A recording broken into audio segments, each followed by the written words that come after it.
మంచి హ్యాబిట్స్ని అలవాటు చేసుకోవడానికి ఇబ్బంది పడుతున్నారా? బ్యాడ్ హ్యాబిట్స్ని వదిలించుకునేందుకు కష్టపడుతున్నారా? అసలు తప్పెక్కడ జరుగుతోంది అని ఆలోచిస్తున్నారా? అయితే జేమ్స్ క్లియర్ రాసిన అటామిక్ హ్యాబిట్స్ పుస్తకం మీకు ఉపయోగపడుతుంది. అంతేకాకుండా హ్యాబిట్స్ని సులభంగా అలవాటు చేసుకునేందుకు యూస్ అయ్యే కొన్ని టెక్నిక్స్ని కూడా ఈ పుస్తకంలో చెప్పారు జేమ్స్ క్లియర్. వాటి గురించి తెలుసుకుందాం రండి. Let's do it.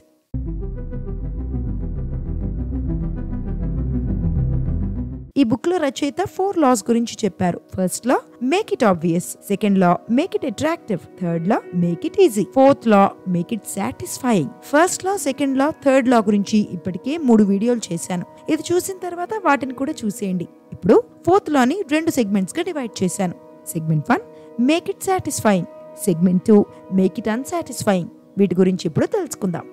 Segment 1 make it satisfying. 1990s లో పాకిస్తాన్ కరాచీలోని 60% మంది ప్రజలు స్లమ్స్ లో జీవించేవారు. క్లీన్ వాటర్ సప్లై ఉండేది కాదు, డ్రైనేజ్ క్లీన్ గా ఉండేది కాదు, రోడ్లన్నీ చెత్తతో నిండి ఉండేది.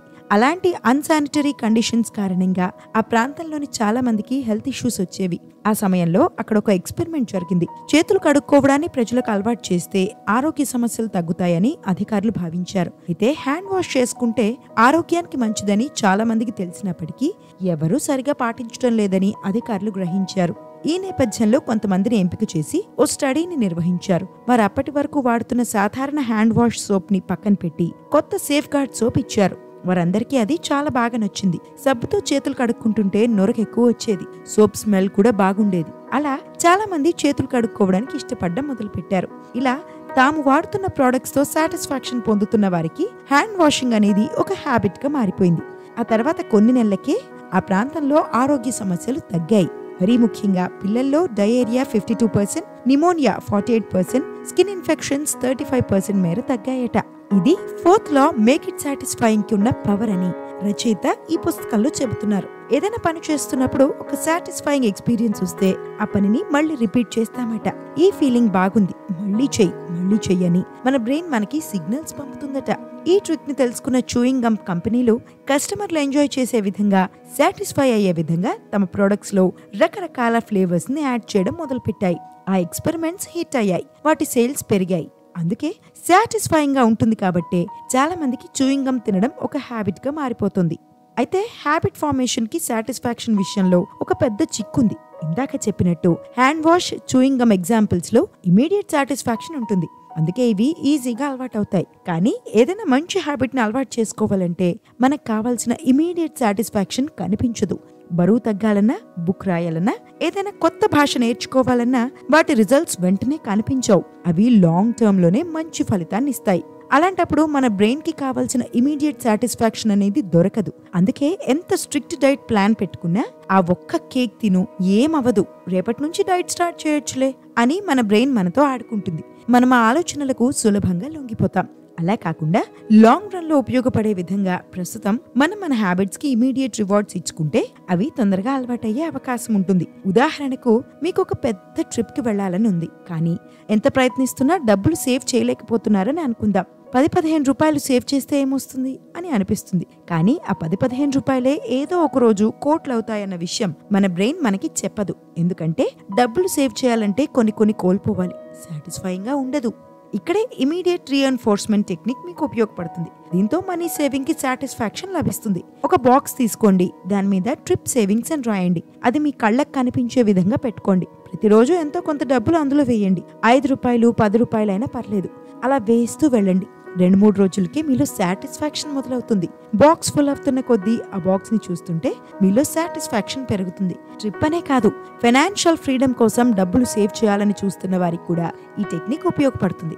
ఇక్కడ రచయిత చెబుతున్నది ఒక్కటే విషయం: to get a habit to stick, you need to feel immediately successful even if it's in a small వే. ఇలా మనం రివార్డ్స్ ఇచ్చుకుంటే మన హ్యాబిట్స్ తొందరగా అలవాటు అవుతాయి. కానీ మనం ఎలాంటి రివార్డ్స్ ఇచ్చుకుంటున్నాము అనేది చాలా ముఖ్యం. వెయిట్ లాస్ కు నేను ఈ ఎక్సర్సైజ్ చేసిన తర్వాత టిఫిన్ సెంటర్ కి వెళ్లి నాకు నేను రివార్డ్ ఇచ్చుకుంటాను అని అనుకుంటే మాత్రం ఇక అంతే. అలాంటి రివార్డ్స్ తో ప్రయోజనం లేదు. ఏదైనా పనిని మనం ఎంత ఎక్కువగా రిపీట్ చేస్తే అది హ్యాబిట్ గా మారడానికి అంత ఈజీ అవుతుంది. అయితే ఒక్కోసారి ఎంత సాటిస్ఫాక్షన్ లభించినా మనం దాన్ని రిపీట్ చేయడంలో ఇబ్బంది పడుతూ ఉంటాం. చాలా మోటివేషన్ తో ఓ రోజు ఒక అద్భుతమైన కథ రాశారని అనుకుందాం. అది చదివిన వెంటనే మీకు సాటిస్ఫాక్షన్ లభిస్తుంది. కానీ అది ఇంకా అలవాటుగా మారలేదు కాబట్టి తర్వాతి రోజుల్లో మళ్ళీ మీరు పెన్ పట్టడానికి ఇబ్బంది పడతారు. ఇలాంటి సమయాల్లో మీకు ఉపయోగపడే ఒక టెక్నిక్ ని ఈ బుక్ లో చెప్పారు రచయిత. అదే హ్యాబిట్ ట్రాకర్. హ్యాబిట్ ట్రాకర్ అంటే ఒక హ్యాబిట్ ని మనం చేసామా లేదా అని మెజర్ చేయడం.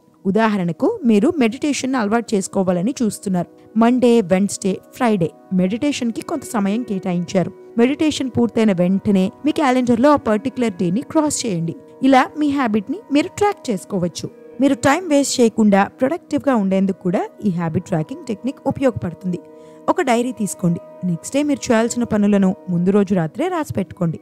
ఉదాహరణకు మంగళవారం ఉదయం 7 గంటలకు మీరు జిమ్కి వెళ్ళాలి, 10 గంటలకు బుక్ చదువుకోవాలి, 1 గంటకు కెరీర్ రిలేటెడ్ వర్క్ చేయాలి, 7 గంటలకల్లా డిన్నర్ ఫినిష్ చేయాలి అని అనుకుంటే సోమవారం రాత్రే వాటిని రాసి పెట్టుకోండి. మరుసటి రోజు రాత్రి ఆ డైరీని ఓపెన్ చేసి మీరు రాసుకున్న వాటిలో ఎన్ని పనులు చేశారో వాటిని టిక్ చేసుకోండి. చేయలేకపోయిన పనులకు గల కారణాలను రాసుకోండి. మిమ్మల్ని మీరు ఇవాల్యుయేట్ చేసుకుని మార్కులు వేసుకోండి. ఇలా చేస్తే మీ రోజును ప్రొడక్టివ్ గా వాడుకోవాలన్న కసి మీలో పెరుగుతుంది. ఎన్ని టిక్స్ పెరిగితే అంత సాటిస్ఫాక్షన్ కూడా వస్తుంది. ప్రొడక్టివిటీ విషయంలోనే కాదు, స్మోకింగ్ ని క్విట్ చేయాలన్నా, బరువు తగ్గాలన్నా మీ గోల్స్ తో ఇలాంటి ఒక ట్రాకర్ ని సెట్ చేసుకుంటే ఎఫెక్టివ్ రిజల్ట్స్ కనిపిస్తాయి. ఈ ఒక్క హ్యాబిట్ ట్రాకర్ టెక్నిక్ తో అటామిక్ హ్యాబిట్స్ మొదటి 3 లాస్ కవర్ అయిపోతాయి. అందుకే ఇది చాలా powerful. Habit tracking is obvious. Habit tracker తో రిజల్ట్స్ మీ కళ్ళ ముందే కనిపిస్తాయి. మీరు ఆనెస్ట్ గా ఉంటారు. మీకు మీరు అబద్ధం చెప్పుకోలేరు. Habit tracking is attractive. ఏదైనా పని చేయాలంటే మోటివేషన్ ఉండాలి. మోటివేషన్ కి ఎఫెక్టివ్ ఫామ్ ప్రోగ్రెస్. మనం మన గోల్స్ వైపు అడుగులు వేస్తున్నామని మనకి సిగ్నల్స్ లభిస్తుంటే మనలో మోటివేషన్ ఇంకా పెరుగుతుంది. మరీ ముఖ్యంగా బ్యాడ్ డే ఫేస్ చేస్తుంటే ఈ హ్యాబిట్ ట్రాకర్ చాలా ఉపయోగపడుతుంది. బాధలో ఉన్నప్పుడు మీ ట్రాకర్ని ఓపెన్ చేసి చూస్తే మీరు ఎంత దూరం సక్సెస్ఫుల్ జర్నీ చేశారో మీకు గుర్తొస్తుంది. Habit tracking is satisfying. Habit tracking is it self a reward. To do list లోని టాపిక్స్ ని క్రాస్ చేస్తుంటే వచ్చే ఆ సాటిస్ఫాక్షన్ ముందు ఏది నిలబడదు. అంతేకాకుండా హ్యాబిట్ ట్రాకింగ్ తో మీ గోల్స్ పట్ల మీకు ఫోకస్ పెరుగుతుంది. రిజల్ట్స్ గురించి ఆలోచించకుండా ప్రాసెస్ పై మీరు ఫోకస్ చేస్తారు. ప్రాసెస్ ని ఎంజాయ్ చేస్తారు. కానీ చాలా మంది హ్యాబిట్ ట్రాకర్ ఐడియాని రెసిస్ట్ చేస్తూ ఉంటారు. అదొక ఎక్స్ట్రా బర్డెన్ గా భావిస్తూ ఉంటారు. హ్యాబిట్ ని బిల్డ్ చేసుకోవడమే కష్టంగా ఉందనుకుంటే దాన్ని ట్రాక్ కూడా చేయాలా అన్న ఆలోచనలో ఉంటారు. కానీ ఈ హ్యాబిట్ ట్రాకర్ ను ఒక అలవాటుగా చేసుకుంటే లైఫ్ లో అద్భుతమైన ఫలితాలు చూస్తారు. Segment 2, make it unsatisfying. ఏదైనా హ్యాబిట్ ని అలవాటు చేసుకోవాలంటే దాన్ని సాటిస్ఫైయింగ్ గా చేసుకోవాలి. కానీ ఏదైనా హ్యాబిట్ ని మానుకోవాలంటే దాన్ని అన్సాటిస్ఫైయింగ్ గా చేసుకోవాలని చెబుతున్నారు రచయిత. మరీ ముఖ్యంగా ఏదైనా పని చేసి దాంతో మనకి పెయిన్ కలిగితే ఇక మన బ్రెయిన్ దాని వంక కూడా చూడనివ్వదని చెబుతున్నారు. ఈ పెయిన్ ని మనం మన బ్యాడ్ హ్యాబిట్స్ ని వదిలించుకునేందుకు ఉపయోగించుకోవాలని సూచిస్తున్నారు. The more immediate the pain, the less likely the behaviour. Bad habits ని కట్ చేసుకునేందుకు ఈ పుస్తకంలో రచయిత చెప్పిన మరో టెక్నిక్ హ్యాబిట్ కాంట్రాక్ట్. ఒక ఎగ్జాంపుల్ తీసుకుందాం. రమేష్ అనే వ్యక్తికి బరువు తగ్గాలని ఉంది. పక్కాగా ప్లాన్ చేసి ఫుల్ మోటివేషన్ తో కొన్ని రోజులు జిమ్ చేసి డైట్ ఫాలో అయ్యాడు. కానీ ఆ తర్వాత బ్యాక్ టు జీరో. ఇలా కాదనుకుని ఓ రోజు రమేష్ ఒక హ్యాబిట్ కాంట్రాక్ట్ ని తయారు చేసుకున్నాడు. ఈ హ్యాబిట్ కాంట్రాక్ట్ లో 3 కీ పాయింట్స్ ఉన్నాయి. ఒకటి, వెయిట్ లాస్ కోసం ఎక్సర్సైజ్ అండ్ డైట్ ప్లానింగ్. రెండోది, గోల్స్ కు ఉపయోగపడే విషయాలు, అంటే వెయిట్ లాస్ కి ఎలాంటి వ్యాయామాలు చేయాలి, ఎలాంటి ఫుడ్స్ తినాలి. మూడోది, 1-2 పాయింట్స్ ని మిస్ చేస్తే తనకి తాను విధించుకునే శిక్ష. తన ఎక్సర్సైజ్ షెడ్యూల్ ని మిస్ చేస్తే తన జిమ్ ట్రైనర్ కి మంత్లీ ఫీజు కాకుండా ఇంకాస్త ఎక్కువ డబ్బులు ఇస్తానని రమేష్ ఫిక్స్ అయ్యాడు. అలా ఎన్నిసార్లు మిస్ అయితే జేబులో నుంచి అన్ని ఎక్కువ డబ్బులు వెళ్ళిపోతాయి. అది చూసి రమేష్ కి పెయిన్ వస్తుంది. తన షెడ్యూల్స్ మిస్ అవ్వకుండా చూసుకుంటాడు. ఇంకో అడుగు ముందుకు వేసిన రమేష్ ఆ హ్యాబిట్ కాంట్రాక్ట్ పై తన అకౌంటబిలిటీ పార్ట్నర్ అయిన తన భార్య చేత సంతకం చేయించాడు. ఫలితంగా తన అకౌంటబిలిటీ పార్ట్నర్ ఎప్పటికప్పుడు తన్ని ట్రాక్ చేస్తోందని గ్రహించిన రమేష్ లో క్రెడిబిలిటీ, సీరియస్నెస్ పెరిగాయి. ఏం చేయాలి, ఎక్కడ చేయాలి, చేయకపోతే ఏమవుతుంది అన్న క్లారిటీతో ఫోకస్ చేసిన రమేష్ కొన్ని నెలలకే తన లైఫ్ లో అద్భుతమైన ఫలితాలు చూశాడు. అబ్బా, ఇంత పని చేయాలా, అవసరమా అని అనిపిస్తోంది కదా? తప్పదు, చేయాల్సిందే. లేకపోతే 2024లో మీరు తీసుకున్న రెజల్యూషన్స్ 2023 రెజల్యూషన్స్ లానే ఓ మూలకు పడి ఉంటాయి. మీరు అనుకున్నది సాధించలేకపోవచ్చు. ఇదే ఫ్రెండ్స్ ఇవాల్టి వీడియో. సెల్ఫ్ డెవలప్మెంట్ కి సంబంధించిన అటామిక్ హ్యాబిట్స్ లోని టెక్నిక్స్ మీకు ఉపయోగపడతాయని ఆశిస్తున్నాను. ఇలాంటి మరిన్ని కంటెంట్స్ కోసం మన pen and voice stories channel ని సబ్స్క్రైబ్ చేసుకోండి. ఈ వీడియోను లైక్ చేసి షేర్ చేయండి. Until next video, dream, achieve, inspire.